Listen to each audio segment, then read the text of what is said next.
واللہ ما طلعت شمس ولا غربت الا وانت في قلبي. سلام على عباده الذين اصطفى.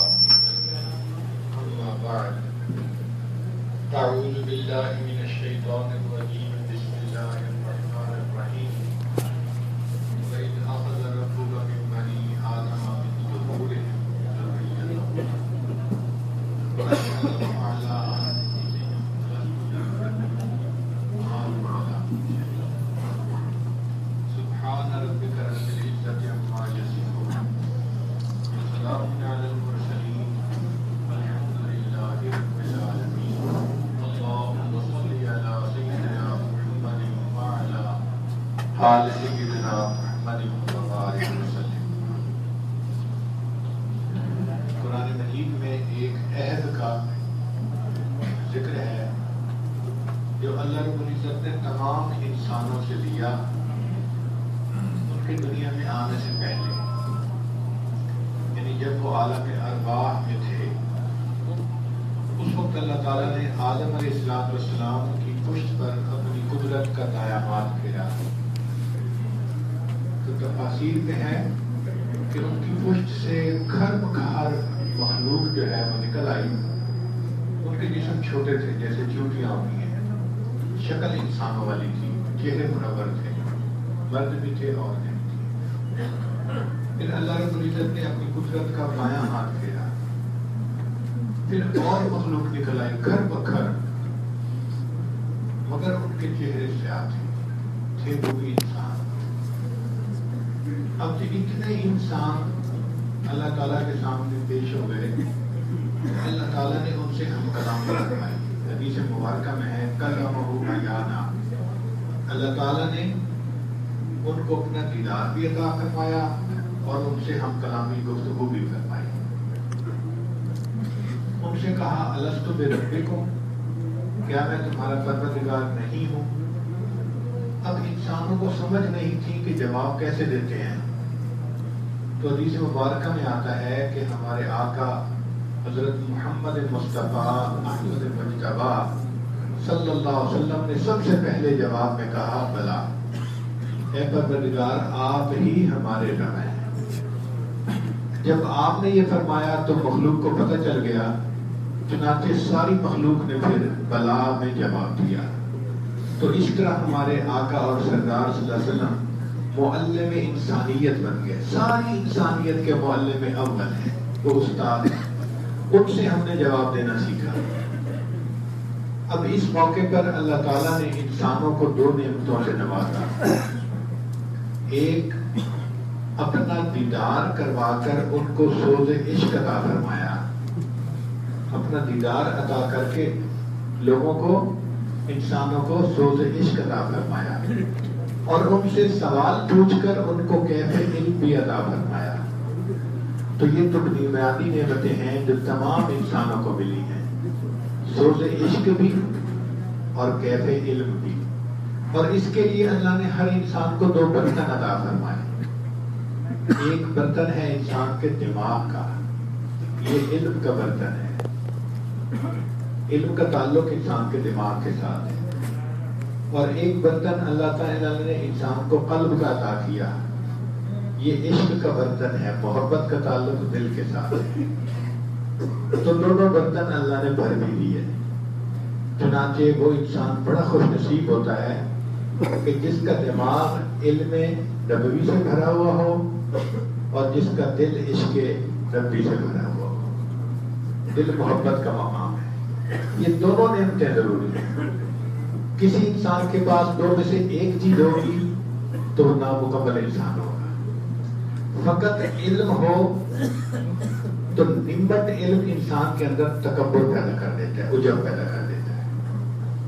چنانچہ یہود کے اندر علم تھا، بہت تھا، اور ان کو اپنے علم پہ بڑا ناز تھا، لیکن اس کے باوجود گمراہ ہوئے. انبیاء کو شہید کر دیتے تھے اور کہتے تھے نحن ابناء اللہ واحباؤہ. اللہ تعالیٰ ان کے بارے میں قرآن پاک میں فرماتے ہیں سأصرف عن آیاتی الذین یتکبرون فی الارض بغیر الحق. تو دیکھو علم تھا لیکن تکبر بھی آ گیا. تو نمٹ علم انسان کے اندر تکبر پیدا کرتا ہے. اور اگر صرف عشق ہو تو یہ بھی کامل نہیں ہے. عشق انسان کو بدعت سکھا دیتا ہے. آپ دیکھیں محبت میں ستون کو چومو, دیوار کو چومو, اس کو چومو, ہر چیز کو چومنے کا جو انسان کے اندر جذبہ پیدا ہوتا ہے وہ محبت کی وجہ سے ہوتا ہے. تو اب ایسے عشق کو علم سیدھا رستہ دکھاتا ہے. تو عشق کو علم سیدھا رکھتا ہے اور عشق علم کے اندر تواضع اور عاجزی پیدا کر دیتا ہے. تو دونوں لازم و ملزوم ہیں, ایک دوسرے کی ضرورت ہے. جس کے بندے کے پاس دونوں ہوں گے وہ کامل ہوگا, اور جس بندے کے پاس دو میں سے ایک چیز ہوگی تو اس کے راستے سے ہٹ جانے کا ہمیشہ خدشہ رہے گا. اور ان کا ایک یہ بھی جو ہے نا وہ پہچان ہے کہ جو عالم کامل ہوگا وہ ہمیشہ مشائخ کا قدردان ہوگا, اور جو شیخ کامل ہوگا وہ ہمیشہ علماء کا قدردان ہوگا. ایک دوسرے کے ساتھ محبت اور الفت بھی ہوگی, جوڑ ہوگا. تو یہ دو نعمتیں اللہ نے انسان کو عطا فرمائی اور دونوں ضروری ہیں. علامہ اقبال نے کیا خوبصورت اشعار کہے, لوح بھی تو قلم بھی تو تیرا وجود الکتاب. لوح بھی تو قلم بھی تو تیرا وجود الکتاب. گنبد آب کی نہ رنگ تیرے محیط میں حباب. یعنی یہ جو آسمان ہے نا, اے اللہ کے حبیب صلی اللہ علیہ وسلم, آپ کے محیط میں یہ ایک بلبلے کی مانند ہے, چھوٹا سا ہے. شوکت سنجر و سلیم تیرے جلال کی نمود. فقر جنید و بایزید تیرا جمال بے نقاب. تیری نگاہ ناز سے دونوں مراد پا گئے. یعنی اللہ کے حبیب صلی اللہ علیہ وسلم کی نگاہ ناز سے دونوں چیزوں کو کمال ملا. تیری نگاہ ناز سے دونوں مراد پا گئے. علم غیاب و جستجو, عشق حضور و اضطراب. تو علم کو جستجو ہوتی ہے, یہ علم کا کمال ہے, اور اس کے اندر اضطراب ہوتا ہے محبوب سے ملاقات کا, یہ اس کا کمال ہے. تو دونوں الگ الگ ہیں مگر دونوں ضروری ہیں. اس لیے علامہ اقبال نے کہا, اچھا ہے دل کے پاس رہے پاسبان عقل. اچھا ہے دل کے پاس رہے پاسبان عقل, لیکن کبھی کبھی اسے تنہا بھی چھوڑ دے. ہاں کبھی کبھی ایسا موقع آئے کہ انسان اللہ کی محبت میں بے خودی کے مقام میں ہو تو وہ اچھا ہے, لیکن ویسے عقل ساتھ رہنی چاہیے تاکہ انسان عشق میں ڈوب کے کوئی الٹا سیدھا قدم نہ اٹھائے. دونوں کی اپنی اپنی تاثیر ہے. چنانچہ بہت خوبصورت اشعار ہیں, فرماتے ہیں, عقل و دل و نگاہ کا مرشد اولی ہے عشق. عقل و دل و نگاہ کا مرشد اولی ہے عشق. عشق نہ ہو تو شرع و دین بت کدہ تصورات. اگر اللہ کی محبت نکال دی جائے دلوں سے, یا نبی علیہ السلام کی محبت نہ رہے, تو پیچھے شریعت کیا رہ جاتی ہے, چند تصورات ہی ہیں نا. تو یہ عشق ضروری ہے, ہر بندے کے سینے میں ہو, ہر بندے کے دل میں ہو.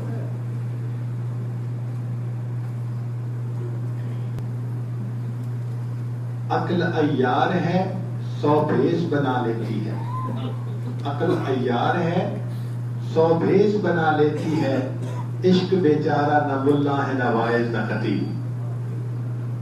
تو دونوں اپنی اپنی جگہ ضروری ہیں. اللہ تعالیٰ سے یہ دونوں نعمتیں مانگنی چاہیے.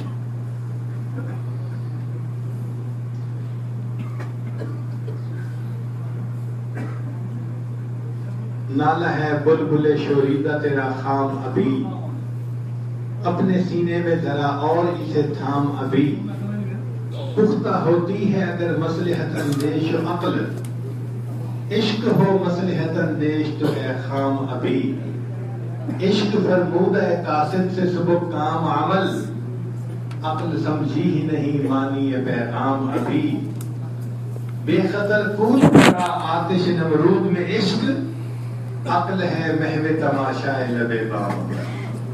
ابھی عقل کو پیغام کی سمجھ ہی نہیں آئی اور عشق نے چھلانگ ہی لگا دی ہوئے. تو عشق بھی ہو انسان کے اندر اور علم بھی ہو تو وہ انسان باکمال ہوتا ہے. اب اگر ہم دین اسلام کے ارکان پر نظر ڈالیں تو دین اسلام کے 5 رکن ہیں. بنی الاسلام علی خمس.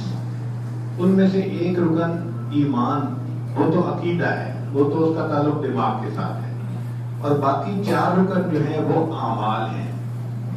ان 4 رکن میں سے 2 ارکان ایسے ہیں، ایک کا تعلق عقل کے ساتھ ہے اور ایک کا تعلق عشق کے ساتھ ہے. مثلا نماز کا عمل، اس کا تعلق عقل و ہوش کے ساتھ ہے، فکر و نظر کے ساتھ ہے. کوئی بندہ جو نماز کا پابند رہنا چاہتا ہے اس کو خیال رکھنا پڑے گا وقت کا خیال نہ رکھا تو نماز قضا ہو سکتی ہے. اس کو اپنے جسم کی پاکی کا، کپڑوں کی پاکی کا خیال رکھنا پڑے گا. اگر چھینٹا پڑ گیا تو نماز نہیں ہو سکے گی. تو نماز ادا کرنے کے لیے عقل و ہوش کی ضرورت ہے. حتیٰ کہ نماز پڑھتے ہوئے بھی اگر انسان غافل ہو جائے نماز سے تو سجدہ صاحب پڑ جاتا ہے، اس کی نماز میں کمی آ جاتی ہے. اور اگر دنیا کے خیالات میں لگا رہے تو حدیث پاک میں آتا ہے اللہ تعالیٰ ایسے بندے کی نماز کو پھٹے کپڑے کی طرح اس کے منہ پہ واپس کرا دیتے ہیں. مجھے تمہاری اس نماز کی کوئی ضرورت نہیں. تو نماز میں ہوش مندی کی ضرورت ہے، فکر و نظر کی ضرورت ہے. اس عبادت کا تعلق عقل کے ساتھ، ہوش کے ساتھ. جس آدمی میں غفلت ہوئی وہ نماز سے محروم ہو گیا. آپ اگر غور کریں تو اب جو رکاوٹ بنتی ہے نا نماز میں، وہ اسباب عیش و راحت یہ رکاوٹ بنتے ہیں. مثلا ایئر کنڈیشن لگا ہوا تھا، کوئی تھکاوٹ بھی تھی، سو گئے اور فجر کی نماز ہی قضا ہو گئی. کھانا پینا اس میں ایسے لگے کہ نماز کا دھیان نہ رہا. کاروبار میں ایسے الجھے کہ نماز ہی چلی گئی. تو نماز میں جو رکاوٹ بنتی ہے وہ بیسیکلی اسباب عیش و راحت بنتے ہیں اور ان کا تعلق مال کے ساتھ ہے. لہذا مال جس کے پاس جتنا زیادہ ہوگا اس کے پاس نماز پڑھنی اتنی مشکل ہوگی. میں یہ کام سمیٹ کے بس ابھی نماز پڑھتا ہوں، اب نماز چلی جاتی ہے. عورتوں کو تو اکثر دیکھا، میں بس مہمانوں کو چائے دے کے پھر نماز پڑھ لیتی ہوں، اور ابھی چائے پیش کی، پھر بسکٹ رکھے، پھر فلاں چیز رکھی، اور اسی میں مغرب کی نماز ہی چلی گئی. تو جتنے یہ کام زیادہ ہوں گے اتنا نماز میں رکاوٹ آئے گی. تو شریعت نے مال کی محبت کو کم کرنے کے لیے ایک اور رکن بنایا، اس کو کہتے ہیں زکوٰۃ. زکوٰۃ یہ ہے کہ انسان کے پاس پورا سال کوئی پیسہ اگر فالتو رہتا ہے تو اس میں سے 2.5% یہ فقیروں میں، مستحق لوگوں میں تقسیم کرے. تو زکوٰۃ کے ادا کرنے سے انسان کے دل میں مال کی محبت کم ہوتی ہے، اور یہ مال کی محبت کا کم ہونا نماز کو تقویت پہنچاتا ہے. تو بنیادی طور پہ زکوٰۃ جو ہے نا یہ نماز کی معاون ہے، نماز کے تابع ہے، یہ اس کو تقویت پہنچاتی ہے. اور دوسرا بڑا رکن حج ہے، اور حج کا تعلق عشق کے ساتھ ہے کہ ہر انسان اپنے پروردگار سے محبت کرتا ہے اور دل چاہتا ہے کہ ہم اپنے محبوب کو دیکھیں اور اس سے محبت کا اظہار کریں. مگر ہمارا محبوب حقیقی تو وہ ہے کہ ہم دنیا میں اس کو دیکھ ہی نہیں سکتے. وہ ہمارے وہم و گمان سے، سوچ سے بھی بلند و بالا ہے. تو پھر محب کیا کرے؟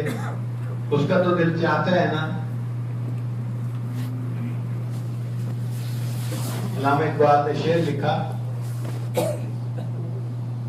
کبھی اے حقیقت منتظر نظر آ لباس مجاز میں کہ ہزاروں سجدے تڑپ رہے ہیں میری جبین ریاض میں. تو انسان دل تو چاہتا ہے نا کہ محبوب کو دیکھتے ہیں تو قدموں پہ کرتے، محبت کا اظہار کرتے، لیکن ہم تو محبت کا اظہار نہیں کر سکتے کیونکہ ہمارا محبوب حقیقی ہماری سوچ سے بھی بلند و بالا ہے، اور اس نے اپنے دید کا وعدہ جنت میں کیا ہے. دل چاہتا ہے کہ نہیں دنیا میں ہی ہوتی. شاعر نے شعر لکھا، نہیں کرتے وہ وعدہ دید کا حشر سے پہلے، نہیں کرتے وہ وعدہ دید کا حشر سے پہلے، دل بیتاب کی ضد ہے ابھی ہوتی یہی ہوتی. دل بیتاب تو کہتے ہیں کہ دید ہو اور ابھی ہو اور ادھر ہی ہو، مگر وعدہ تو جنت میں ہے. تو اللہ نے اپنے بندوں کی اس پریشانی کو جانتے تھے، لہذا اللہ تعالیٰ نے دنیا میں ایک گھر پر اپنی خاص تجلیات نازل کی جن کو تجلیات ذاتیہ کہتے ہیں، اور اس جگہ کو فرمایا کہ بیتی، یہ میرا گھر ہے.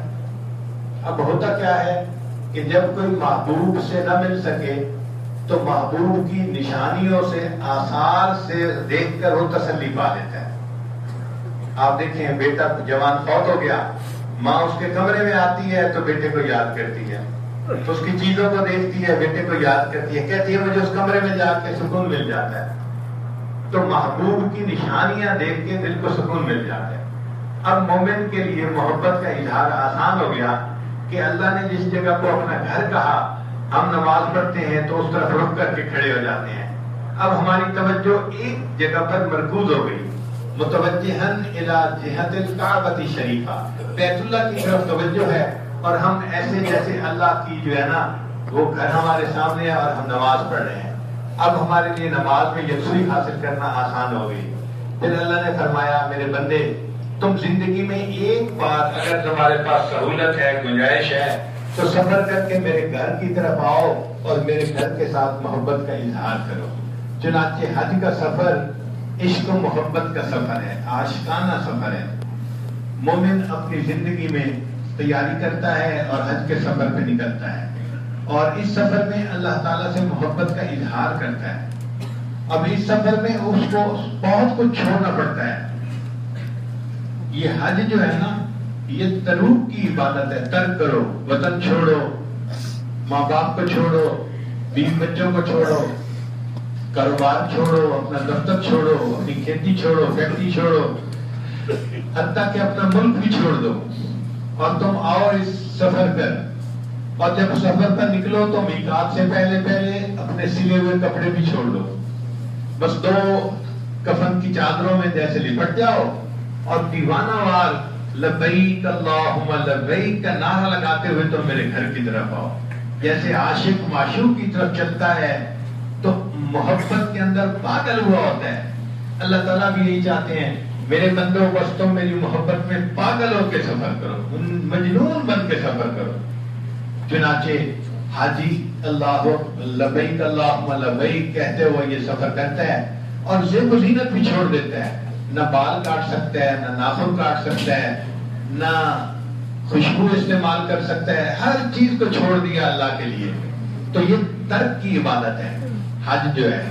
اور اس کے لیے روزہ معاون ہے، کیونکہ روزے میں بھی بنیادی طور پہ ترک کرنا سکھایا گیا کہ تم کھانا چھوڑ دو، پینا چھوڑ دو، جماع چھوڑ دو. تو روزہ بھی ترک کی عبادت ہے، مگر روزے میں ترک تھوڑا تھا، حج میں ترک زیادہ ہو گیا. تو روزہ معاون ہے گویا حج کا. زکوٰۃ نماز کی معاون بنی اور روزہ حج کا معاون بنا. تو اصل عبادتیں 2 ہیں بڑی، ایک نماز، مگر نماز کا تعلق انسان کے عقل و نظر سے ہے، اور دوسری حج کا تعلق انسان کی عشق و محبت کے ساتھ. اور یہ دونوں نعمتیں بڑی ہیں، اور اللہ تعالیٰ بندے سے چاہتے ہیں کہ یہ میرے ساتھ محبت کا اظہار کرے. ایک اصول کی بات یاد رکھیں کہ محبت اظہار مانگتی ہے. ماں کہتی ہے بیٹے جب سے شادی ہوئی تم نے تو ہمارے ملنا ہی چھوڑ دیا. نہیں امی میں تو آپ سے بہت محبت کرتا ہوں، بیٹا ہمیں نظر تو نہیں آتی. تو ماں شکوہ کرتی ہے کہ ہمیں تمہارے اندر محبت نظر نہیں آتی. اچھا سفر پہ جاؤ اور وہاں جاتے ہی بیوی کو کال کر کے خیریت نہ بتاؤ تو فون پہ کہے گی ہم تو آپ کو یاد ہی نہیں آتے. آپ کہیں گی مجھے تو بہت محبت ہے، کہے گی ہمیں تو نظر نہیں آتی، آپ نے تو خیریت کی اطلاع ہی نہیں دی، آپ کے پاس تو ٹائم ہی نہیں تھا ہم سے بات کرنے کے لیے. تو آپ دیکھیں کہ محبت اظہار مانگتی ہے. ہم نے تو یہاں تک تجربہ کیا کہ چھوٹے بچے محبت کا اظہار چاہتے ہیں. ہمارا ایک چھوٹا بچہ ہے گھر میں ہوتا محمد سرور، وہ اس عاجز سے بہت زیادہ محبت کرتا ہے. اس کی عادت ہے صبح جب اٹھتا ہے 9-10 بجے تو وہ نہا کے کپڑے بدل کے جہاں پہ میں ہوتا ہوں آتے ہیں، پہلے مجھے ملے گا اور پھر اس کے بعد کھیلے گا یا پڑھنے جائے گا. اب ایک دن میں اپنے کمرے میں بیٹھا ہوا کوئی کتاب پڑھ رہا تھا اور کتاب کا مضمون ایسا تھا کہ جیسے بندہ کسی چیز کے اندر اتر جاتا ہے نا، بس ایسے میں بیٹھ کے کنسنٹریشن کے ساتھ کتاب پڑھ رہا تھا. وہ بچہ کمرے میں داخل ہوا،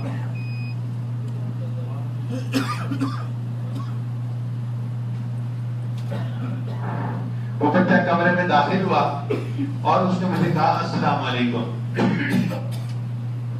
میں نے اس کی طرف دیکھا اور کہا وعلیکم السلام محمد سرمد آپ ٹھیک ہو، خیریت سے ہو؟ کہنے لگا دادا ابو میں ٹھیک ہوں. میں پھر کتاب پڑھنے لگ گیا. بچہ کوئی آدھا منٹ کھڑا رہا، پھر اس کے بعد وہ خاموش سے چلا گیا اور باہر جا کے اس نے سر قطار رونا شروع کر دیا. اب اس کی والدہ بھاگی آئی، بیٹا کیوں رو رہے ہو؟ کہتے ہیں اب دادا ابو مجھ سے محبت نہیں کرتے. اس نے کہا یہ کیا بات ہوئی؟ اس بچے کو لے کے میرے پاس کمرے میں آئی، جی دیکھیں یہ بچہ کہہ رہا ہے کہ دادا ابو مجھ سے محبت نہیں کرتے، مجھے پسند نہیں کرتے. تو میں نے اس بچے کو پوچھا محمد سربت میں نے آپ کو بلایا تھا، سلام کا جواب دیا تھا، آپ کیسے کہہ رہے ہیں محبت نہیں کرتے؟ نہیں دادا ابو جب میں آپ کو روز ملنے آتا ہوں آپ مجھے سینے سے بھی لگاتے ہیں، مجھے کس بھی کرتے ہیں. آج آپ نے نہ مجھے حق کیا نہ کس کیا، بس اب آپ مجھ سے محبت نہیں کرتے. اس دن مجھے محسوس ہوا کہ دیکھو چھوٹا سا بچہ ہے لیکن اس کی بھی اس پہ نظر ہے کہ دادا ابو نے محبت کا اظہار کیوں نہیں کیا. اب اگر ایک چھوٹا سا بچہ 2 سال کا وہ محبت کا اظہار چاہتا ہے تو ہمارے پروردگار حقیقی بھی ہم سے محبت کا اظہار چاہتے ہیں. میرے بندو تم مجھ سے محبت کرتے ہو، اچھا آؤ میرے گھر اور میرے ساتھ محبت کا اظہار کرو، جتنا کر سکتے ہو اتنا کرو. لہذا یہ حج کا سفر محبت کا سفر ہے. آتا ہے بندہ تو آ کے سب سے پہلے طواف کرتا ہے، عمرہ کرتا ہے. یہ طواف بھی محبت کا ہی ایک عمل ہے. جیسے شمع کے گرد پروانہ چکر لگاتا ہے، یہ شمع حقیقی کے پروانہ آ کے طواف کے اندر چکر لگا رہا ہے، محبوب کے گھر کے چکر لگا رہا ہے.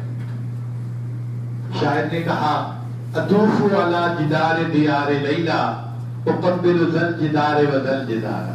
میں لیلا کے گھر کا چکر لگاتا ہوں، کبھی اس دیوار کو بوسے دیتا ہوں کبھی اس دیوار کو بوسے دیتا ہوں. اور ان دیواروں کی محبت نے میرے دل کو بے بس نہیں کیا، ان دیواروں کے اندر جو محبوب رہتا ہے اس کی محبت نے مجھے بے حال کر دیا. تو ہم بھی جو آتے ہیں تو ہم وہ پتھر کا جو گھر بنا ہوا ہے اس کی محبت ہمیں بے حال نہیں کرتی. اس گھر کے اندر جو تجلیات اترتی ہیں وہ اصل میں ہیں جو ہمارے دل کو بے حال کر دیتی ہیں. حسن بصری رحمۃ اللہ فرماتے ہیں کہ میں طواف کر رہا تھا، میں نے دیکھا کہ ایک نوجوان لڑکی ہے اور وہ بڑے محبت بھرے اشعار پڑھ رہی ہے. تو میں سمجھ تو گیا کہ یہ اللہ کی محبت میں اشعار پڑھ رہی ہے، مگر جوان العمر لڑکی تھی، اس کی زبان سے اونچا یہ کلام سن کے مجھے ذرا اچھا نہ لگا. تو میں نے اسے روکا، میں نے کہا بچہ تم اتنا اونچی آواز سے کیوں یہ کلام پڑھ رہی ہو؟ اس نے مجھ سے کاؤنٹر کوسچن کیا، حسن بصری آپ اس گھر کا طواف کر رہے ہیں؟ میں نے کہا میں اس گھر کا طواف کر رہا ہوں. تو وہ مسکرائی اور کہنے لگی اچھا جن کے دل پتھر ہوتے ہیں وہ پتھر کے گھر کا طواف کرتے ہیں اور جن کے دل زندہ ہوتے ہیں وہ اس گھر پر اترنے والی تجلیات کا طواف کر رہے ہوتے ہیں. تو یہی فرق ہے. اب طواف کرتے ہیں غافل دلوں کے ساتھ جیسے پتھر کے گھر کا کر رہے ہیں، اور جو اللہ والے آتے ہیں وہ تو اللہ تعالیٰ کی ان تجلیات کا طواف کر رہے ہوتے ہیں. ان کی تو محبت کی کیفیت ہی کچھ اور ہوتی ہے. اسی لیے طواف ایسا عمل ہے کہ اللہ تعالیٰ بندے کو گناہوں کو معاف فرما دیتے ہیں. ہم نے اپنے گھروں میں دیکھا ہے کوئی کپڑا میلا ہو جائے اس کو واشنگ مشین میں ڈال دیتے ہیں، تو واشنگ مشین میں اس کو چند چکر لگاتے ہیں اور چند چکروں میں میل جدا ہو گئی اور صاف کپڑا باہر نکال لیتا ہے. اللہ تعالیٰ نے انسانوں کے دلوں کو دھونے کے لیے یہ پوری کائنات میں ایک واشنگ مشین لگائی ہوئی ہے. آتے ہیں لوگ طواف کے ساتھ چکر لگاتے ہیں, اللہ تعالیٰ دلوں کو صاف کر کے نکال دیتے ہیں. اچھا میرے بندوں کے دلوں کی میل دور ہو گئی. تو یہ حج کا سفر محبت کا سفر ہے. چنانچہ علماء نے لکھا ہے کہ حجر اسود کو بوسہ دینا اللہ تعالیٰ کے دائیں ہاتھ کو بوسہ دینے کی مانند ہے. یمین اللہ فی الارض, یہ زمین میں اللہ کا دایاں ہاتھ ہے. جو حجر اسود کو بوسہ دیتا ہے ایسا ہے جیسے اللہ تعالیٰ کے دائیں ہاتھ کو بوسہ دے رہا ہے, اور جو منتصب سے لپٹتا ہے ایسا ہے جیسے اللہ تعالیٰ کے ساتھ لپٹ کے گلے مل رہا ہے. تو یہ محبت کا اظہار ہے. سبحان اللہ. اب اس محبت کا اظہار کر کے آپ عمرہ کر کے فارغ ہو گئے, اب آپ حج کے انتظار میں ہیں. آج رات یا کل صبح ہم یہاں سے احرام باندھ کے مینا جائیں گے. تو مینا میں ہمیں 5 نمازیں پڑھنی ہیں, سنت ہیں. ظہر, عصر, مغرب, عشاء اور اگلے دن فجر. اور 9 تاریخ کو پھر اشراق کے وقت مینا سے عرفات جانا ہے. 9 ذی الحجہ کا دن حاجی کی زندگی کا بڑا اہم دن ہوتا ہے, بہت قیمتی دن ہوتا ہے. چنانچہ 9 ذی الحجہ کو ظہر سے لے کے مغرب تک یہ وقوف عرفہ کا وقت کہلاتا ہے. اس وقت میں حاجی اللہ سے جو دعا مانگتا ہے اللہ اس کی ہر دعا کو قبول فرماتے ہیں. اگر اللہ تعالیٰ چاہتے تو یہ وقت تھوڑا بھی ہو سکتا تھا, آدھا گھنٹہ ہوتا, 15 منٹ ہوتے, 1 گھنٹہ ہوتا. پھر ہم ہی لوگ کہتے کہ میں نے تو اور بھی دعائیں مانگنی تھی, مجھے تو بعد میں خیال آیا وقت گزر گیا. ہم شکوے کرتے کہ وقت تھوڑا تھا.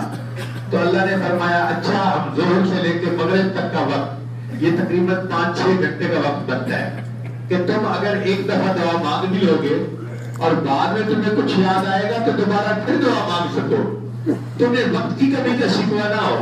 تو اللہ تعالیٰ نے اس وقت کو بڑا کر دیا.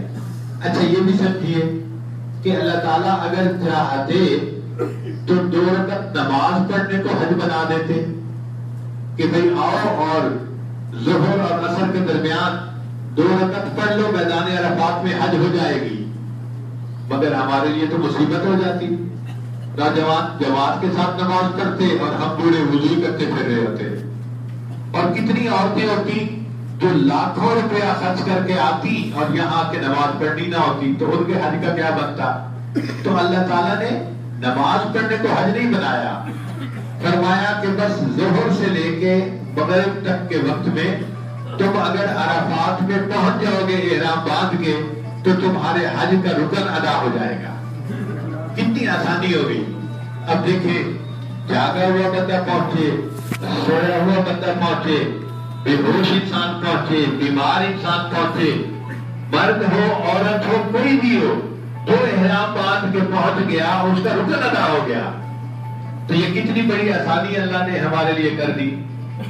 حدیث پاک میں آتا ہے کہ نبی علیہ السلام سے عائشہ صدیقہ رضی اللہ تعالیٰ عنہا نے پوچھا, اے اللہ کے حبیب صلی اللہ علیہ وسلم مجھے آپ وقوف عرفہ کے بارے میں بتائیے. تو نبی علیہ السلام نے فرمایا کہ عائشہ میں نے اپنی زندگی میں شیطان کو یا تو بدر کے دن ذلیل و رسوا ہوتے دیکھا تھا یا پھر میں نے وقوف عرفہ کے دن رسوا ہوتے دیکھا.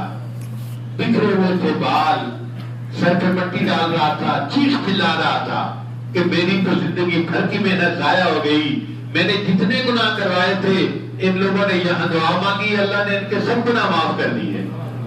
تو شیطان پریشان ہوتا ہے اور رحمان خوش ہوتے ہیں کہ میرے بندے میرے پاس آ گئے اور انہوں نے پھر میرے ساتھ بندگی کا عہد کر لیا اور نیکی کا انہوں نے میرے ساتھ دوبارہ پیمان وفا باندھ لیا.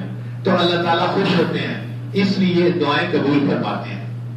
ایک بزرگ فرماتے ہیں کہ میں نے وقوف عرفہ میں دیکھا کہ لوگ رو رہے ہیں, دعا مانگ رہے ہیں, کوئی زارو قطار رو رہا ہے, کوئی سسکیاں لے رہا ہے, کوئی سجدے میں پڑا ہے, کوئی کھڑے ہو کے دعا مانگ رہا ہے. وہ کہتا ہے کہ میرے دل میں نا بڑا رحم آیا, یا اللہ آپ کے بندے اتنا رو رو کے آپ سے مانگ رہے ہیں, اے اللہ ان کو خالی نہ لوٹانا. وہ کہتے ہیں کہ میں نے دعا کی, اے اللہ جو میری حج کا ثواب ہے نا وہ ان سب بندوں میں تقسیم فرما دے اور ان سب کو معاف کر دے. کہتے ہیں میں رات کو سویا تو مجھے خواب میں اللہ تعالیٰ کا دیدار نصیب ہوا. خواب میں اللہ کا دیدار نصیب ہونا ممکن ہے، کتابوں میں لکھا ہے. وہ کہتے ہیں کہ رب کریم نے مجھے فرمایا کہ تم بندہ ہو کہ اگر اتنا رحم کھاتا ہے تو میں تو ہوں ہی رحیم، یہ تو میری شان ہے، میں بندوں پہ رحم کیوں نہ کھاؤں. جتنے لوگ حج والے تھے میں نے سب کی مغفرت فرمائی. تو اس لیے اللہ تعالیٰ بڑے مہربان ہوتے ہیں. یہی بزرگ فرماتے ہیں کہ ایک مرتبہ میں نے وقوف عرفہ کیا. میں رات کو سویا تو مجھے خواب میں 2 فرشتے نظر آئے. کہنے لگے سناؤ بھائی حج والوں کا کیا مسئلہ ہے. انہوں نے کہا کہ 6 لاکھ بندے حج پہ آئے تھے اور ان میں سے صرف 6 کا حج قبول ہوا. وہ کہتے ہیں کہ یہ سن کے میں بڑا حیران. اچھا 6 لاکھ بندے آئے تھے اور ان میں سے صرف 6 کا حج قبول ہوا. انہوں نے کہا ہاں بھائی صرف 6 کا حج قبول ہوا. وہ کہتے ہیں کہ میں بڑا پریشان ہوا اور میری پریشانی کو دیکھ کے اس فرشتے نے بتایا کہ پوری بات سن کہ اللہ نے 6 کا حج قبول کیا ہے مگر وہ 6 میں سے ہر ایک کی برکت سے 1 لاکھ کا حج قبول کیا تو 6 لاکھ کے حج قبول ہو گئے. تو وقوف عرفہ میں جو نیک لوگوں کی دعائیں ہوتی ہیں ان کی برکت سے اللہ تعالیٰ ہم جیسے گناہگاروں کی بھی دعاؤں کو قبول فرما رہے ہیں. تو یہ وقوف عرفہ کا وقت زندگی کا بڑا قیمتی وقت ہے. اس وقت کو ضائع نہ ہونے دیجیے. شیطان بدبخت دشمن ہے، وہ ہمارے پیچھے لگا ہوا ہے. وہ کوشش کرے گا کہ ہم باتوں میں مشغول ہو جائیں، ادھر ادھر کے کاموں میں مشغول ہو جائیں اور ہم دعا مانگنے میں پورا وقت نہ دے سکیں. کبھی تو بھوک لگے گی تو کھانے میں گھنٹہ نکل گیا، پھر نیند آئے گی تو کیلولے میں گھنٹہ نکل گیا، پھر وضو کرنے جائیں گے تو اس میں گھنٹہ نکل گیا. تو 6 گھنٹوں میں سے 3 گھنٹے تو شیطان نے ان چیزوں میں لگوا دیے. تو وہ بڑا خوش ہوتا ہے کہ چلو میں نے اس کو پورا 6 گھنٹے نہیں مانگنے دیا، 3 گھنٹے ہیں بس اب تھوڑا ہی مانگے گا. ہماری عقل مندی یہ ہے کہ ہم کھانا پینا سونا ظہر سے پہلے کر لیں اور ظہر کے بعد بس اللہ سے مانگنا، ایک دوسرے سے باتیں نہ کریں. اکثر دیکھا ہے کہ اس وقت شیطان لوگوں کے درمیان باتوں میں مزہ پیدا کر دیتا ہے. کوئی سیاست لے کے بیٹھ جائے گا، کوئی اپنی فیکٹری کی باتیں، کوئی اپنے کاروبار کی باتیں اور نئے نئے آئیڈیاز ذہن میں آئیں گے تو باتیں کرنے کو دل چاہے گا. یہ وقوف کے وقت میں باتیں کرنا ہمارے لیے نقصان ہے. اس وقت آپ کسی سے بات نہ کریں، بس لکھ لیں کہ یہ وقت میرا ہے اور میرے رب کے لیے ہے، بس میں نے اللہ سے مانگنا ہے. اس وقت دعا آپ بیٹھ کے بھی مانگ سکتے ہیں، کھڑے ہو کے بھی مانگ سکتے ہیں، لیٹ کے بھی مانگ سکتے ہیں. اور دعا کے لیے ہاتھ اوپر اٹھانے ضروری نہیں ہے، افضل ہے. اگر آپ کے ہاتھ تھک گئے ہیں تو بے شک ہاتھ نیچے رہیں اور آپ دعا مانگتے رہیں.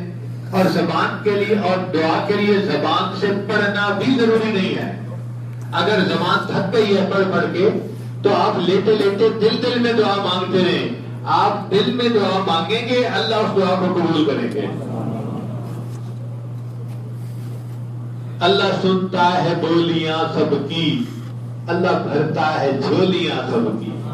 وہ پروردگار عالم دل کی صدا سنتا ہے اور بندے کی جھولیوں کو بھر دیتا ہے. تو وہ جو 6 گھنٹے ہیں نا، 1 بجے سے لے کے 6:30 بجے تک 5-6 گھنٹے بنتے ہیں، اس ٹائم کو آپ سمجھیں کہ یہ میرا حج ہے اور اس میں نے اپنے وقت کو ضائع نہیں کرنا. ہم نے دیکھا ایک مرتبہ ایک بڑے میاں صاحب بیٹھے ہوئے 2-3 نوجوانوں کو اپنی جوانی کے قصے سنا رہے تھے. اب حیرت ہوئی کہ وقوف عرفہ کا وقت ہے اور بڑے میاں کی عمر کوئی 80 سے اوپر کی تھی اور وہ ان کو اپنی جوانی کے قصے سنا رہے ہیں.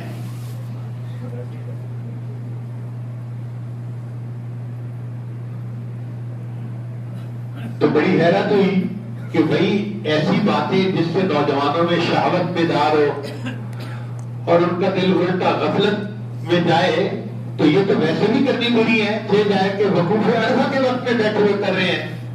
تو میں نے ان بڑے میاں سے ایسے ہنس کے پوچھا بدویاں آپ کی عمر کتنی ہو گئی ہوگی؟ تو مجھے کہتے ہیں پیر صاحب عمر تو 80 سے زیادہ ہے، لیکن سچی بات ہے میرا دل 24 سے اوپر نہیں گیا۔ اب جو بوڑھا بندہ وقوف عرفہ میں بیٹھ کے یہ کہہ رہا ہے کہ میرا دل 24 سے اوپر نہیں گیا، آپ سنیں وہ کیا اللہ سے مانگے گا؟ وہ تو غفلت میں پڑا ہوا ہے۔ اس لیے یہ واقعات بتا رہے ہیں کہ اس طرح شیطان انسان کو غافل بناتا ہے اور اس کو محروم کرتا ہے۔ ہم نے شیطان کا دور نہیں چلنے دینا، ہم نے اپنے وقت کو تلاوت میں، کلمہ پڑھنے میں، ذکر کرنے میں، دعا مانگنے میں لگانا ہے، پورا وقت اللہ کے سامنے مانگتے ہی رہنا ہے۔ ہم نے اپنی زندگی میں ایسے لوگوں کو دیکھا ہے الحمدللہ کہ 6 گھنٹے ان کے ہاتھ اٹھے رہتے ہیں اور وہ اللہ سے مانگتے رہتے ہیں، اور جب مغرب کا وقت ہوتا ہے اس وقت ان کی دعا ختم ہوتی ہے۔ آپ اجتماعی دعا بھی مانگے اور انفرادی بھی دعا مانگے، الگ ہو کے مانگے، مرد بھی مانگے عورتیں بھی مانگے۔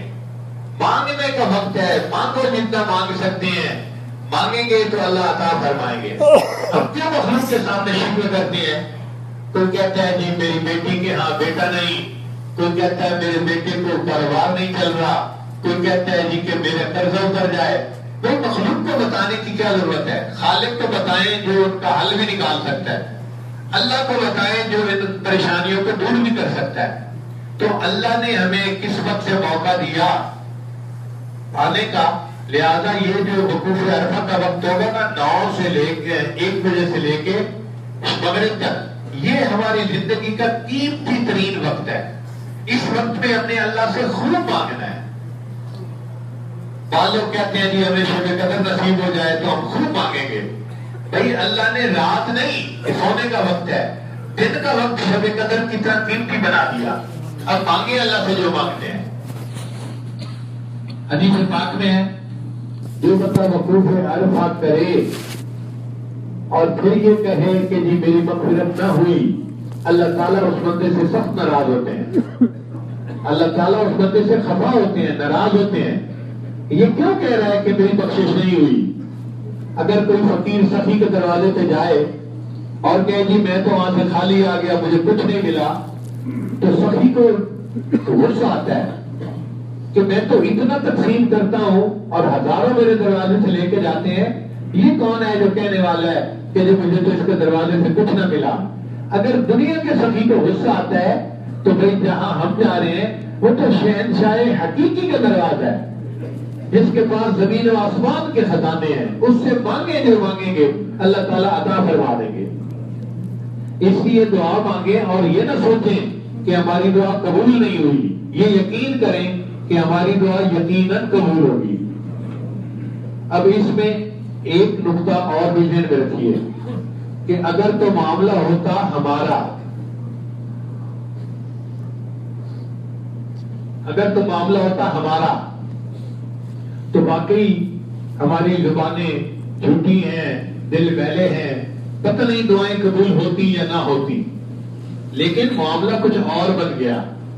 اللہ کے حبیب صلی اللہ علیہ وسلم رحمت للعالمین تھے، آپ صلی اللہ علیہ وسلم کی رحمت للعالمین سے عالمینی سے حاجی کو حصہ ملا، چنانچہ نبی علیہ السلام نے دعا مانگی، اے اللہ حاجی کی بھی مغفرت فرما اور جس کی مغفرت کی حاجی دعا کرے اس کی بھی مغفرت فرما۔ اب ہماری دعاؤں کے اوپر ہمارے آقا اور سردار صلی اللہ علیہ وسلم کی دعاؤں کا سایہ ہے، امبریلا ہے، تو ہماری دعائیں تو لزوم قبول ہوگی، اللہ کیسے اس کو رد فرمائیں گے؟ رد ہی نہیں کر سکتے۔ اس لیے ہم اپنے لیے مانگیں، رشتہ داروں کے لیے مانگیں، اپنے ایمان والے سب بھائیوں کے لیے، امت کے لیے، سب کے لیے دعا کریں۔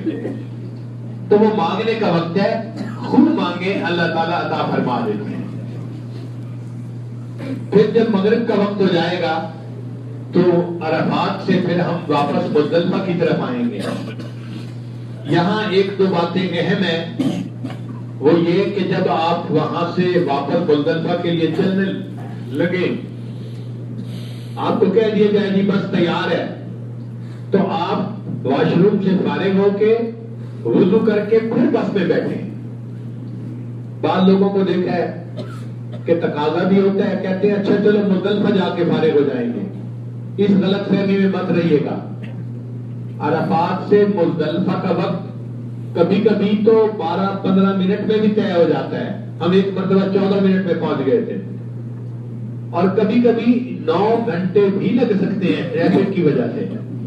ٹریفک جیم ہو جاتی ہے اور گاڑیاں انچ بائی انچ چل رہی ہوتی ہیں اور کبھی تو بالکل ہی کھڑی ہوتی ہیں. اب 9 گھنٹے اگر بس میں بیٹھے رہیں گے اور عورتوں کو تقاضا ہے یا مردوں کو ہے تو سوچیں پھر کیا حال ہوگا. اس لیے مزدلفہ جانے سے پہلے وضو تازہ کر کے پھر بیٹھنا یہ ضروری بات ہے. اور اگر آسانی ہو تو جیسے 1.5 لیٹر 2 لیٹر 5 لیٹر کی بوتلیں ہوتی ہیں ایسی بوتلیں مل جاتی ہیں, پانی کی بھر کے ساتھ رکھ لیں.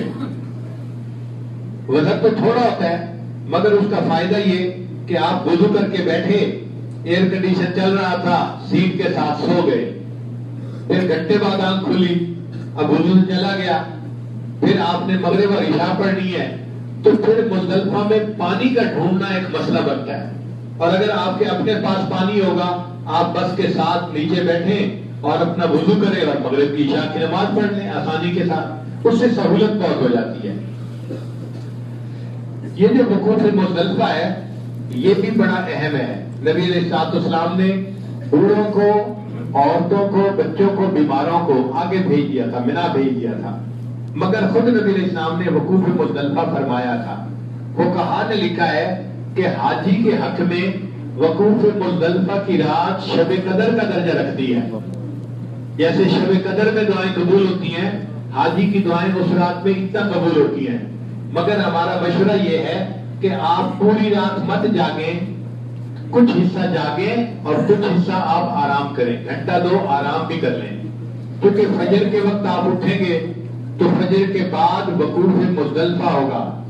اب اگر ساری رات جاگتے رہے تو فجر کے بعد نیند آئے گی, پھر ہاتھ اٹھے ہوتے ہیں اور یہ پتہ نہیں چل رہا ہوتا کہ میرے منہ سے نکل کے آ رہا ہے, تو وقوف مزدلفہ تو متاثر ہو گیا نا.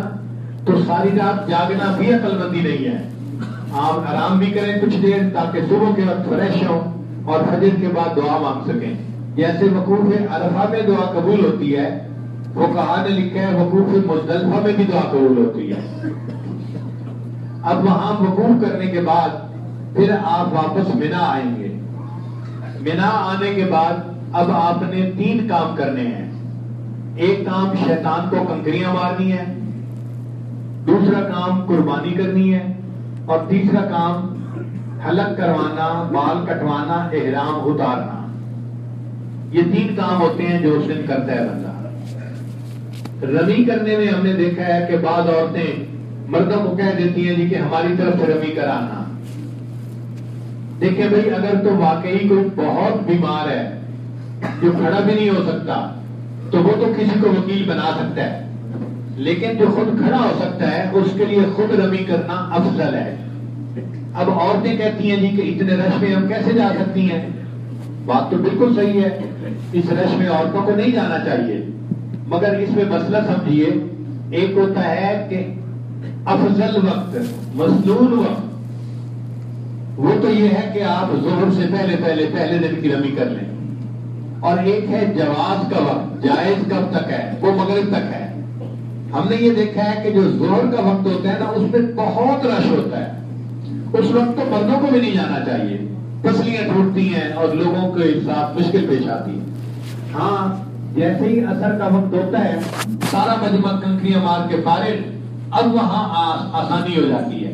ہمارے ساتھ ایک عورت تھی, 90 سال کی عمر تھی, اس کا بیٹا اس کو ویل چیئر کے اوپر لے کر گیا عصر کے وقت, اور 90 سال کی عورت نے خود کھڑے ہو کے کنکریاں ماری.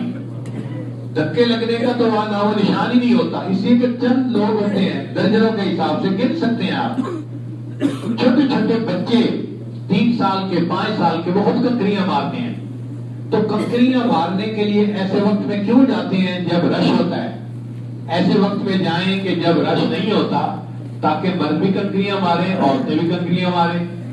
ہاں اگر مردوں کو مسنون وقت میں مارنے کا شوق ہے تو یہ پہلے خود مار کے آئیں اور پھر جواز کے وقت میں عورتوں کو لے کے جائیں. جو باقی دنوں کی رمی ہے وہ اگلے دن سحری تک کا وقت ہے. تو ہم نے دیکھا ہے کہ اکثر عرب عورتیں وہ مغرب کے بعد رمی کرنے آتی ہیں, اور مغرب کے بعد تو وہاں پر بس مشینیں ہوتی ہیں, جو وہاں صفائی کر رہی ہوتی ہیں. لوگ تو بہت ہی کم ہوتے ہیں، تو عورتیں ایسے وقت میں اپنی رمی خود کر سکتی ہیں. رمی عبادت ہے اور عبادت کو خود کرنا ضروری ہے. لہذا جو عورتیں خود کریں گی وہ خود ثواب پائیں گی. اب اس میں ایک اور مسئلہ سن لیجئے کہ فقہاء نے لکھا ہے کہ ہر کنکری جو بندہ شیطان کو مارتا ہے تو ہر کنکری مارنے پر اللہ تعالیٰ اتنا بڑا گناہ معاف کر دیتے ہیں. اگر وہ گناہ معاف نہ ہوتا بندے کے لیے یقینی جہنم میں جانے کا سبب بنتا. آپ بتائیں کہ ٹوٹل یہ تقریباً 70 کنکریاں بنتی ہیں جو انسان مارتا ہے تینوں شیطانوں کو. کون بندہ ہے جس کے دل میں یہ تمنا نہ ہو کہ میرے 70 ایسے کبیرہ گناہ معاف ہوں، اگر وہ معاف نہ ہوتے تو مجھے جہنم لے کے جاتے. تو بھائی جو یہ چاہتا ہے کہ میرے گناہ معاف ہوں وہ خود رمی کرنے کی کوشش کرے. اور اگر واقعی اتنا بیمار ہے کہ اٹھ بھی نہیں سکتا، جا بھی نہیں سکتا، پھر وکیل بنانا جائز ہے. پھر جو دوسرے دن رمی کی جاتی ہے اس میں پہلے اور دوسرے شیطان کو کنکریاں مارنے کے بعد دعا بھی قبول ہوتی ہے. اب یہ تو اور مزہ ہو گیا کہ شیطان کو کنکریاں مارو اور اللہ سے دعائیں قبول کرواؤ. یہ شیطان کو کنکریاں مارنا اللہ کو بڑا پسند ہے، اللہ خوش ہوتے ہیں، اس لیے کہ یہ شیطان ہمارا بھی دشمن، رب کا بھی دشمن. ان الشیطان لکم عدو فاتخذوہ عدوا. اللہ نے فرمایا شیطان تمہارا دشمن ہے، تم اسے دشمن ہی بنا کے رکھو. ہم نے دنیا دار لوگوں کو دیکھا ہے کہ وہ کہتے ہیں کہ enemy of the enemy is friend، کہ جو دشمن کا دشمن ہوتا ہے وہ بندے کا دوست ہوتا ہے، کہ جی دشمن کا دشمن. تو شیطان اللہ کا دشمن ہے، جو شیطان سے دشمنی کرے گا وہ اللہ کا دوست بنے گا. تو جب اللہ دوست بناتے ہیں تو کنکریاں ماریں اور اس کے بعد اللہ سے دعا مانگیں، اے اللہ میں نے شیطان کو کنکریاں مار کے اس سے اپنی نفرت بیزاری کا اظہار کر دیا، اے اللہ اب اس کے بدلے تو مجھے اپنے دوستوں کی فہرست میں شامل فرما. اور دیکھیے دعائیں قبول ہوں گی اور اللہ تعالیٰ حفاظت فرمائیں گے. رمی کے بعد پھر قربانی کا عمل ہوتا ہے. عام طور پر قربانی گروپ کے جو انتظام کرنے والے ہوتے ہیں وہ کرتے ہیں اور یہ بہترین سلسلہ ہے. چنانچہ پہلے وہ قربانی کرتے ہیں اور پھر اطلاع دے دیتے ہیں. جس بندے کو اطلاع ملے قربانی ہو گئی وہ اپنا حلق کروا سکتا ہے، احرام اتار سکتا ہے.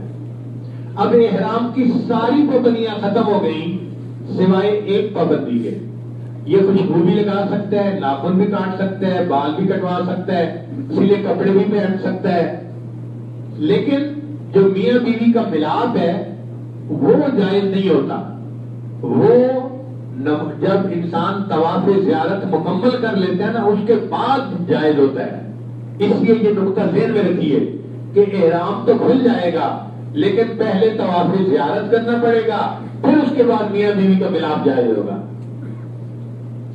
طواف زیارت حج کا دوسرا بڑا رکن ہے. حج کے 2 رکن ہیں. ایک وقوف عرفہ کرنا وہ رکن اعظم ہے.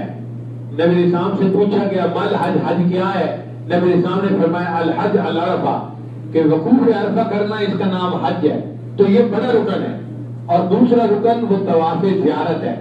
چنانچہ ہمیں طواف زیارت بھی کرنا ہوتا ہے. طواف زیارت کا وقت ہے 12 تاریخ مغرب سے پہلے اس کو مکمل کرنا ضروری. اگر کوئی نہیں کرے گا تو اس کے اوپر دم واجب ہو جائے گا.